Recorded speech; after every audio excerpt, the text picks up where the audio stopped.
CP 101 Appreciation Build Take 1. I'm Batman. No, I'm Batman. I never had to say I'm Batman. I showed up, people knew I was Batman. Everywhere I went on the TV show, mall openings, Julie Newmar's bungalow.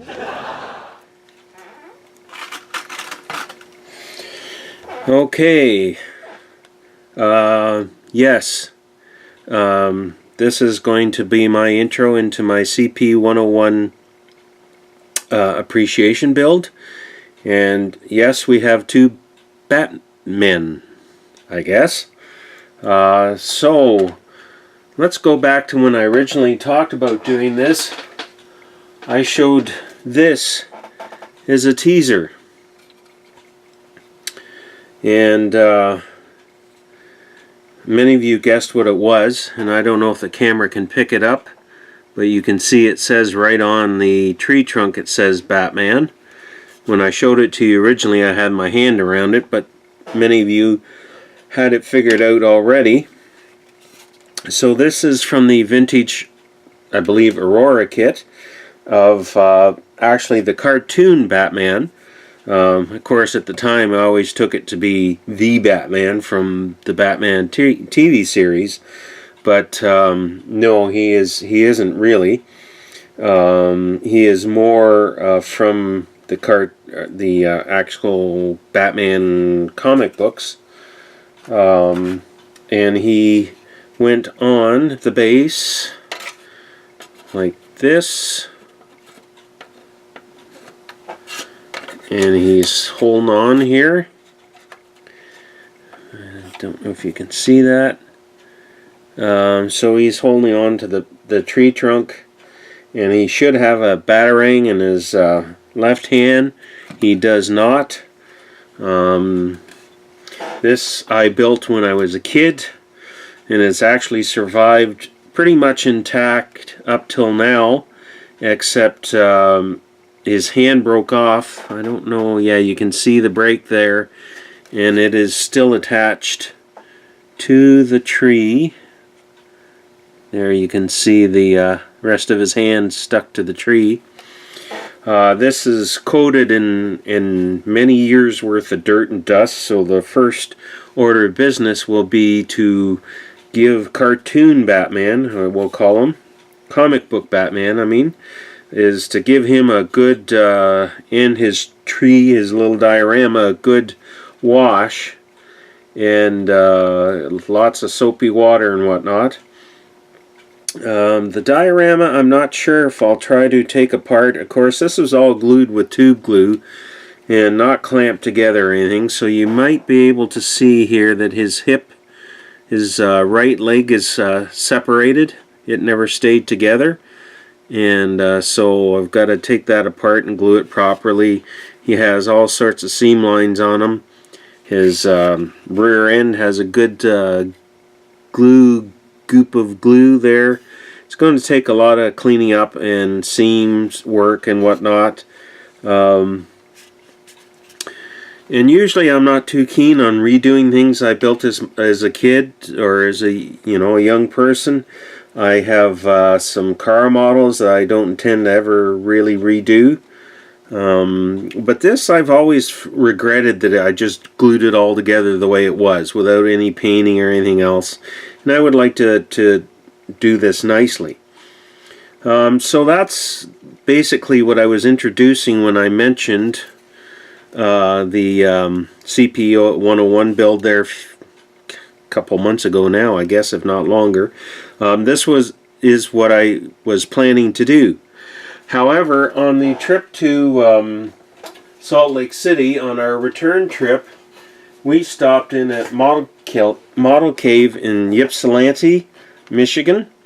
And those of you here on YouTube will know that Papa Dan talked about that quite a bit. And so is our friend Pat Redmond, who also has a YouTube channel. He lives in Windsor, and the guy from Model Cave does go to the meetings, the Dearborn meetings, the group that Pat goes to anyway. And so we were well aware of Model Cave. And on our way back, I said to my friend Bill, let's, we'll stop in Ann Arbor overnight, and then we'll go to Model Cave in the morning. Well, I did, even after going to Salt Lake and spending money there, we did pick up a few things at Model Cave, and one of them was this kit here, which you've probably seen, the Batman kit. And so I picked that up. And part of the reasoning was I thought I'd like to do Batman, being aware of this now, and now being aware of the whole series, and not that it hasn't been out there and that you couldn't find it online, because I've been busy watching videos since I've started this. But anyway, I thought maybe I'll start with a modern Batman, and I've kind of got them taped together here at the moment. The only thing I've glued together on this Batman is his torso. But anyway, I thought it'd be kind of cool to maybe try a modern day Batman first, get him put together and painted and get a feel for it before I tackle ancient old Batman. So yeah, that's my plan. And I even, since this is a build in appreciation of what Chris Cortell has taught us, I picked up some craft acrylics to paint them with. This is Westport Gray. Now, the store I got it at had a very limited selection, and Westport Gray here, even though it's probably hard to tell on camera, it's a little dark for Batman's bodysuit. And of course, he just had like a bodysuit, and the same with that Batman. Really, it's not the muscled suits like the later Batman had. There's another reason I should be higher on the list. All those other guys had muscles built into their costumes. All I had in my bat suit was 100% grade A West. So anyway, yeah, I'm going to use this Westport Gray. I don't have any white. I have some off-white, so I can lighten it up a bit. And I might put a little bit of blue in to cool off the color, because the gray on Batman I don't think is a warm gray. I think it's a lighter gray. I also picked up this Americana Admiral Blue, which is a dark blue. I think that should go fairly well for Batman's cowl, trunks, cape, and boots. I might lighten it up. Now, I had picked up this Silver Morning, which is a metallic silver paint. I was thinking of adding that to the dark blue, because you watch any of the videos, and especially the cape is quite shimmery, shiny. Obviously, it was satin or whatever. But then I found, I was in Michael's one day, and I found this Folk Art Color Shift. It's a metallic gloss finish, and it is Blue Violet Flash. That's what it's called. And it's supposed to kind of change, it's a color changing color, that it changes from this blue violet to like a goldy color. So what I'm thinking at the moment, at the start of the build of modern day 60s Batman, Adam West Batman, as you've probably seen by now,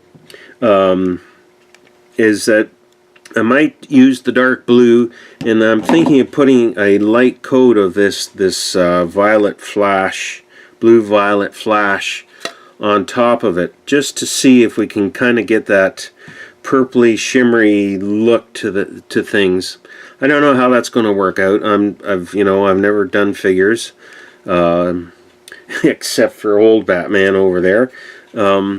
So we'll see how that works out. I hope it turns out okay. This whole thing is going to be an experiment, but that's kind of what Chris has shown us through the years of his channel, is experimenting with stuff and finding out what works and what doesn't. Sometimes you have to strip it and start over. So we'll see how that works. Anyway, like I say, I've started on Adam West Batman here. But all I've glued so far is the torso. One thing that was really frustrating me is even when the boots and the arms are tight together, there were seams in there. And why do I have such wide seams? And I kept thinking, well, I'm going to have to putty these.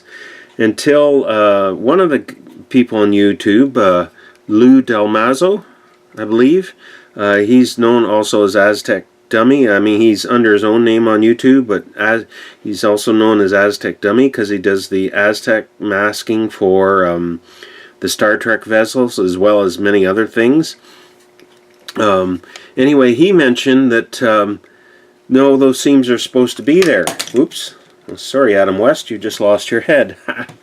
Anyway, on the bottom, I checked the bottom of the box, which is a picture of the built model, and sure enough, those seams are supposed to be there. So there's one less thing to worry about. So that's going to be the adventure to Batman over the course of the next few months in the CP101 appreciation build. This is going to be all new for me as far as this modern day Batman, now beheaded, has a a relatively realistic face. So that's going to be a challenge. And we'll see how the paints work out as far as shimmer and color and whatnot. So that's my plan, and I hope not to disappoint. We'll work on it during this, the summer. Right now we're doing yard work and all that type of thing. We're redoing flower beds and stuff, so it's going to be hit and miss, but we'll try to keep at it.